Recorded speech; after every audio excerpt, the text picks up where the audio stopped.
What's going on, guys? Welcome to Next Level Sports. In today's video, I have a way too early 2021 NFL mock draft for you guys. And now, originally, I had this draft done and ready to go, but then I went back and watched it, and I was not happy with the quality.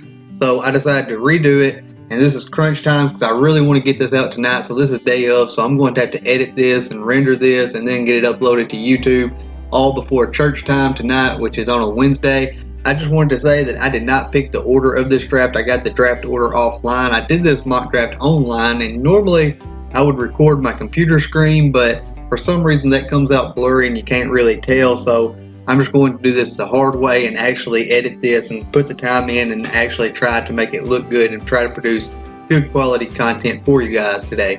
So be sure to hit that like button and subscribe if you want more 2021 NFL draft content. I got tons of content coming out for you guys over the summer going into the fall, and also there is a random scouting reports video coming out. Comment and let me know, do you want me to premiere that video? Now, a premiere video is where I will be in the comments talking to you guys. There's like a live chat feature. It will upload to YouTube like a live video, but it's not live. I'll have it pre-recorded and pre-edited, but I'll be able to be in the live chat and discuss with you guys as we get into it.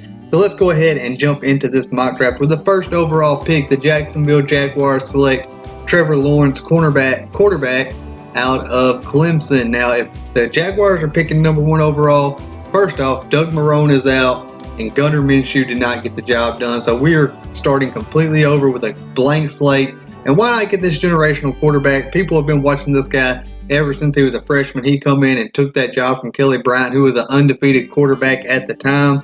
And Trevor Lawrence won that job and just never looked back since then. He's got the size, he's got the mobility, he's got the pocket presence.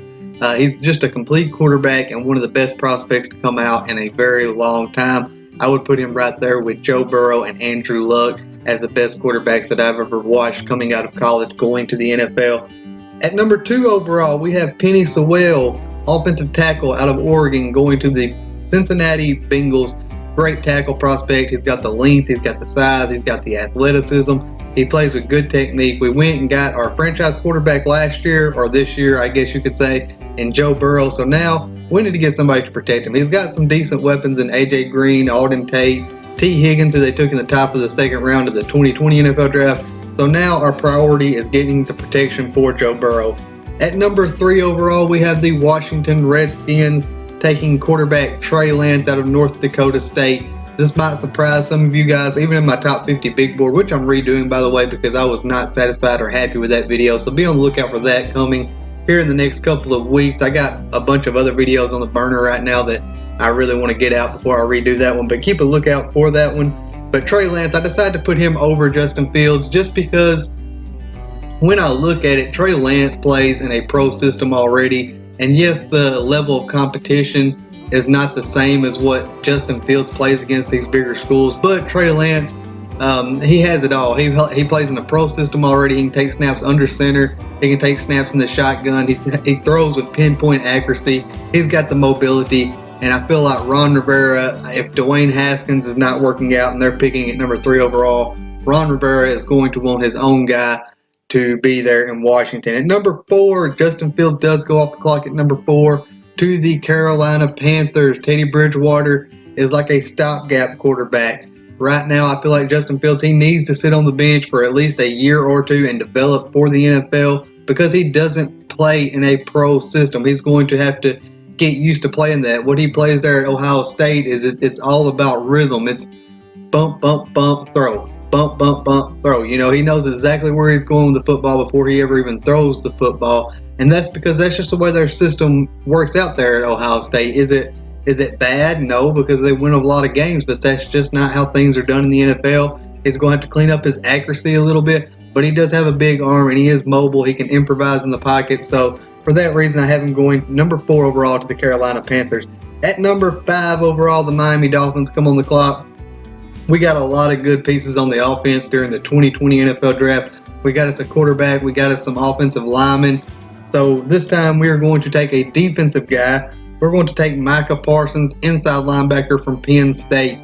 This guy is a converted edge rusher into linebacker, and he can give your defense a lot of different things. He can pass rush first and foremost. He can stuff runs in the middle. He quickly diagnoses plays and gets to the ball. He can play sideline to sideline, very athletic, and plays with a very high motor. At number 6 overall, the New York Jets select Jamar Chase, wide receiver, LSU. This guy is the complete package. He has the route running, he has the size, he has the speed. He attacks the football well. He's got the run after the catch ability, and this will give Joe Burrow a true number 1 wide receiver. At number 7, the New York Giants select Patrick Surtain, cornerback, Alabama. With DeAndre Baker, what's going on with him? We have no idea what's going on with him yet, if he's going to come back. Even if he does, the New York Giants need some help in that secondary. I feel like Patrick Surtain can give them that help. He's got the size. He's got the ball skills. He can play in man coverage. He can play zone coverage. He really matches up well with whoever he is going to be playing against. And for that reason, Patrick Surtain goes number 7 overall to the New York Giants. At number 8 overall, the Detroit Lions select Javon Holland, safety, Oregon. This guy's a safety who can play sideline to sideline. Just put him back there in the middle of the field. Let him read the quarterback and make a play on the football, which he is very good at. He can play down in the nickel and cover those slot receivers. He can play the single high safety. He can take away one side of the field. He can take away the whole middle of the field. Now, he lacks some size, but after taking Jeffrey Oduka and taking Desmond Trufant out of free agency, I feel like you get a safety back there, and that should really boost that passing defense. At number 9 overall, the Arizona Cardinals select Marvin Wilson, defensive tackle, Florida State. I heard rumors before the 2020 NFL Draft that the Arizona Cardinals really wanted Derek Brown, the defensive tackle out of Auburn, but unfortunately for the Cardinals, the Panthers took Derek Brown 1 pick before they was able to pick, and so for that reason, they're going to get their defensive tackle in this draft class.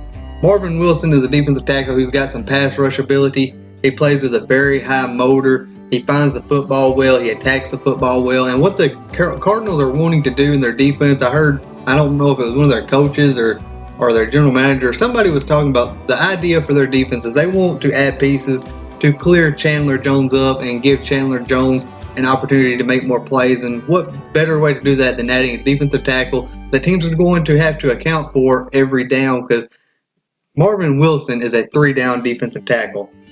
At number 10 overall, the Las Vegas Raiders select Dylan Moses, linebacker out of Alabama. Now, this might be a little high for Dylan Moses, depending on how his injury is going to work out. If he can come back and play the level of play before he tore his ACL, then we might see him go higher than number 10 overall. If his play slides or falls off or he gets hurt again, it's very likely we won't see him go till after 15 or in the second half of the first round. But thinking of Mike Mayock, he likes taking these blue chip players out of these dominating programs like your Alabamas and Ohio States and Clemsons. So I feel like this is a pick right up Mike Mayock's alley. At number 11 overall, the Los Angeles Chargers select Walker Little, offensive tackle, Stanford. And again, just like Dylan Moses, this is a guy who's coming off of an injury, and we're going to see how his level of play, if he is able to sustain that level of play from where before he got hurt, or is he going to be rusty, which we can expect a little bit of rust from these guys. But are they going to be able to get back to that level of play before the season is over? If they can, they will be picked this high. If not, they are going to fall in this draft. Same injury for Walker Little, torn ACL, but he is a large offensive tackle, 6'7". He has the length. He has the movement skills. He is aggressive in run blocking. He can really maul the defender on the other side from him. And the Chargers, they have got to address this offensive line. They got them a good defense. They got some running backs with some potential. And they got them a quarterback of the future in Justin Herbert. Well, we have got to address this offensive line. They have been grossly neglecting that offensive line. At number 12 overall, the Denver Broncos take Sam Cosmi. Now, I feel like this is a little bit of a reach. I've seen him ranked higher in other people's big boards and other people's mock drafts. For me, I'm not completely sold on him yet. But the Denver Broncos have gave Drew Lock some weapons, and now we got to protect Drew Lock and see what he can do. And I don't think Garrett Bowles is getting it done there for the Broncos at left tackle. So let's protect Drew Lock. Let's let him have these weapons, and let's see what he can do with them. Is he going to develop into a franchise quarterback? At number 13 overall, the Atlanta Falcons select Gregory Rousseau, Edge rusher, Miami. This guy is very long. He might be the longest edge rusher I've ever scouted, but I would not put him up there at that elite level with like your Myles Garrett's, your Nick Bosa's, your Chase Young's. I wouldn't put him on that level. That's the reason he falls outside of the top 10 in this mock draft. But the Falcons, they need to help with their pass rush. Vic Beasley was not able to get it done. They let him walk in free agency. Takk McKinley has not got it done to this point. They signed Robert Quinn in free agency, but we need some more help, so we're going to give them Gregory Rousseau out of Miami. At number 14 overall, the Miami Dolphins come back on the clock with their pick from the Houston Texans, and they select Kenneth Gainwell, running back, Memphis. Now, we got us a quarterback in 2020. We got us some offensive linemen in 2020. We got us a defense last year in 2020 in Noah Igbenogany, and then we addressed the defense again earlier in this draft with Micah Parsons. So let's get Kenneth Gainwell, a do-it-all running back for Tua. Let's see if we can help. He will help Tua develop as a quarterback, easing his stress as when he drops back to pass, because they're going to have to account for Kenneth Gainwell. Kenneth Gainwell can catch the ball. He can line up at wide receiver. He can line up in the slot. He can line up as a running back. He can help you in the return game as well, and he is dynamic. He's got the vision. He's got the burst. He's got the top end speed. He can catch the football, and he's got power as well. He always falls forward, and most of the time he will push defenders back a little bit as he is being tackled. At number 15 overall, the Chicago Bears select Jamie Newman, quarterback who transferred to Georgia this year from Wake Forest. This guy's a thickly built quarterback. He's got a big arm on him. We're really going to watch him this year against some SEC competition. He looked good at his time in Wake Forest. He spent a little bit of time hurt, so we're going to see how he comes back from injury as well. But because Mitch Trubisky is not getting it done, Nick Foles is just another stopgap quarterback, we're going to take another shot at a quarterback here, and we're going to do it in Jamie Newman out of Georgia. At number 16 overall, the Cleveland Browns select Tyler Shelvin, defensive tackle, LSU. This guy is a very, very large man. He is a run stuffer in the middle of that defense. He forces runs to the outside on a consistent basis. So that gives us Myles Garrett on the edge to get after the quarterback. That gives us Tyler Shelvin in the middle of the defense to really stuff the run. So what are opposing offenses going to do? Our secondary is looking pretty good too. If our safeties can develop, we got some promising cornerbacks. We need our safeties to develop. Tyler Shelvin, adding him will also take a lot of stress and pressure off the linebackers, where we could use an upgrade as well. At number 17 overall, the Jacksonville Jaguars come back on the clock, and this time we're taking Shaun Wade, cornerback out of Ohio State. When you look at the Jaguars in 2017, how did they get to all the way to the AFC Championship game?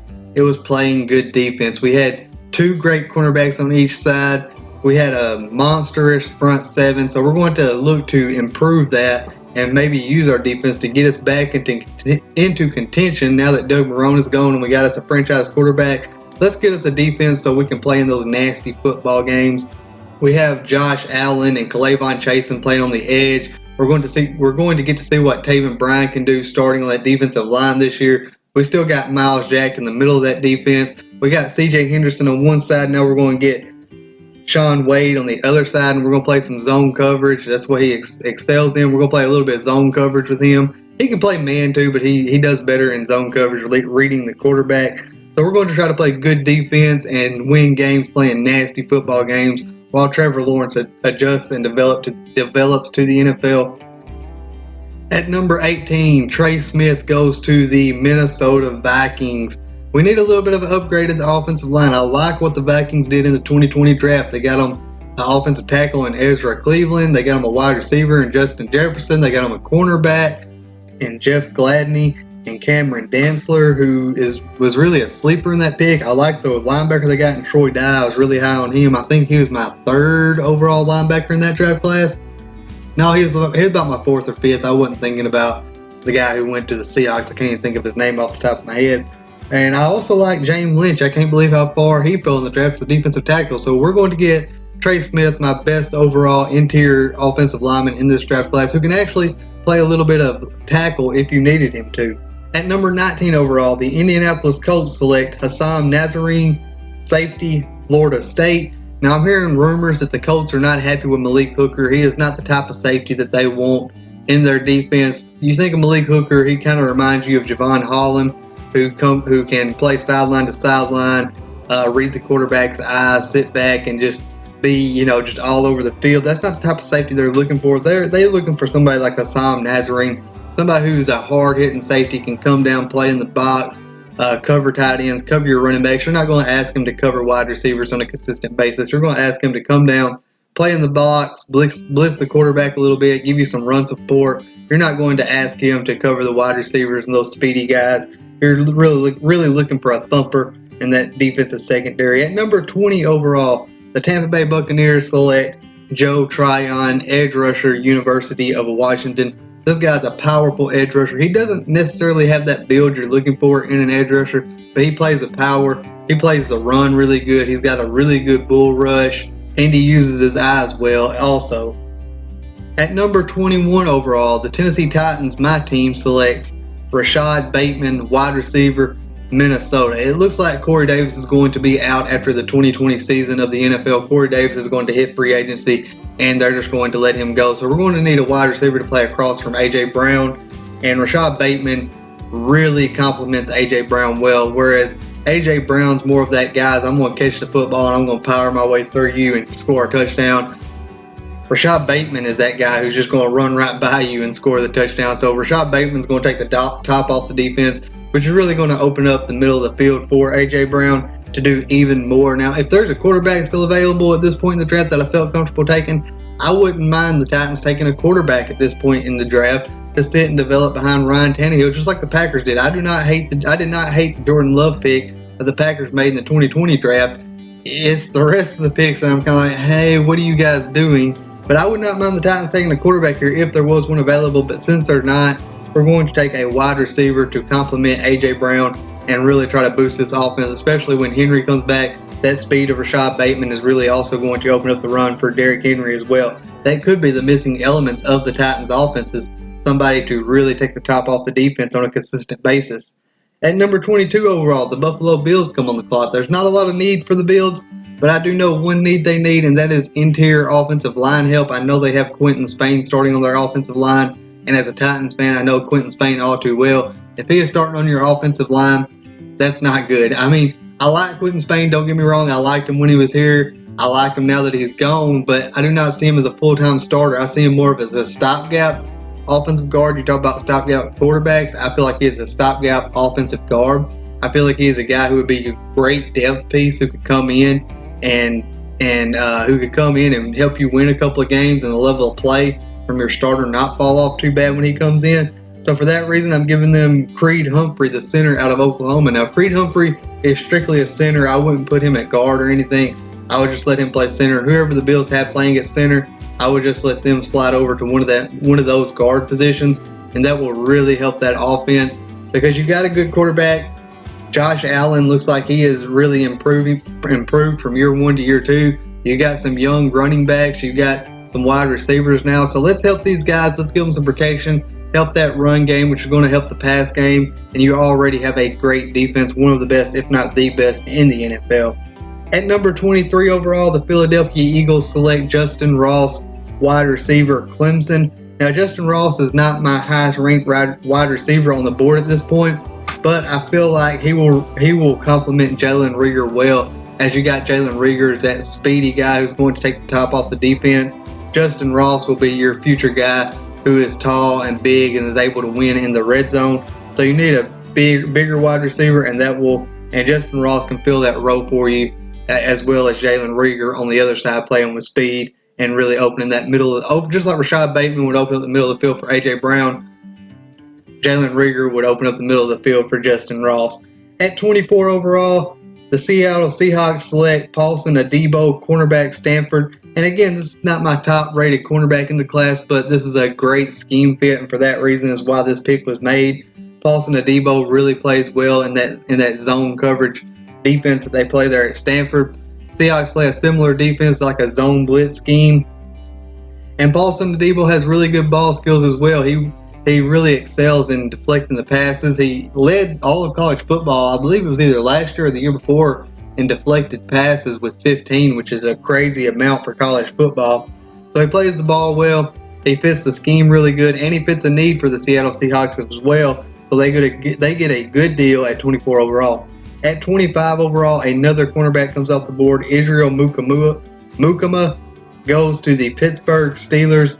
This is just a Pittsburgh Steelers cornerback here. You look at Artie Burns, and then you look at Israel Mukama.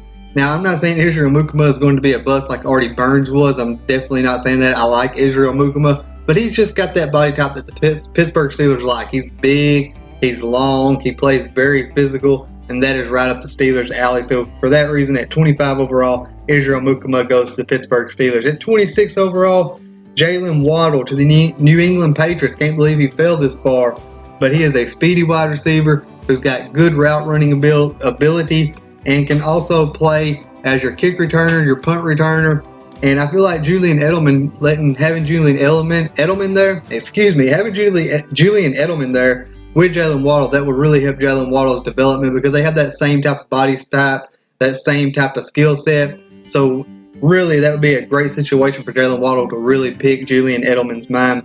At 27 overall, Pat Freiermuth goes to the Dallas Cowboys, tight end out of Penn State. Now, I've seen people comparing him to Travis Kelce, and I'd only seen a little bit of Pat Freiermuth, and I was like, I don't know about it. I know Pat Freiermuth is good, but I don't know if I would take it to that level. But then I really sat down and I really broke down his game tape from last year, and I was like, okay, I definitely see it. Now, there are some times where he will drop a pass that he should be able to catch, and that's because he is ready. He is trying to, he's thinking about running before he's thinking about catching the football. There's some of those catches that he let get away from, but overall, he catches most of what he's supposed to catch, and he is a great blocker as well. He uses his hands well. He has great posture when he's blocking. He will really drive defenders back in the run game, and that is something that the Dallas Cowboys are going to love. At 28 overall, the Green Bay Packers select Devonta Smith, wide receiver, Alabama. Another great route runner, another speedy guy.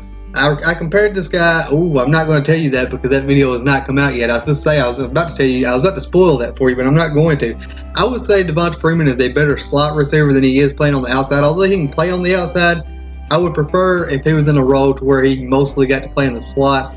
He would complement Devontae Adams and Devin Funchess well if Devin Funchess stays more than one season in Green Bay. And Aaron Rodgers, they have got to get him some more weapons to throw the football to. I know you're trying to work and build towards the future, but you got to help out what you have now as well and get some players who can contribute now. At 29 overall, the San Francisco 49ers select Alex Leatherwood, offensive lineman out of Alabama. He plays the tackle position, but I do not see him as a tackle for the NFL.